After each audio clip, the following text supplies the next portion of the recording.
Je veux voir un futur pour l'Europe, bien sûr, et peut-être que justement les crises que nous avons à affronter au niveau européen doivent nous pousser à être encore plus volontaires dans cette construction européenne.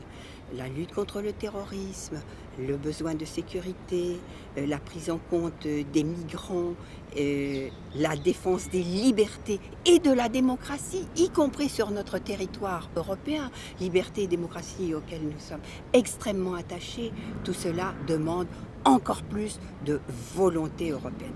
Moi, je voudrais vous dire quelque chose. C'est que toutes nos études montrent qu'aujourd'hui, les grandes décisions qui concernent l'ensemble du monde sont prises au G20. Et au G20, il y a 4 grands pays européens qui siègent. Il y a l'Allemagne, la France, la Grande-Bretagne et l'Italie. Tous les 10 ans, un pays européen sortira de cette grande table des négociations. Pourquoi? Parce qu'il y a des pays qui émergent, qui montent, qui deviennent extrêmement importants, qui pèsent au niveau mondial. La Chine, l'Inde, le Brésil, la Russie, l'Afrique du Sud. Vous voyez, les cartes se rebrassent au niveau mondial.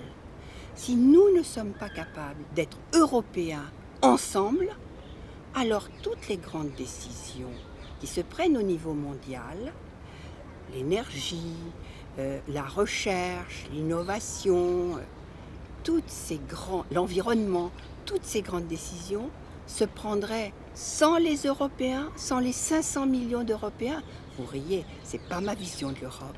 Je suis plus que jamais issue de Poitou-Charentes, du pays de Jean Monnet. Ça, je ne peux pas l'oublier et je continuerai le combat pour une Europe certainement différente, plus humaine, plus efficace et où l'emploi, l'intégration de chaque citoyen doit être la préoccupation première.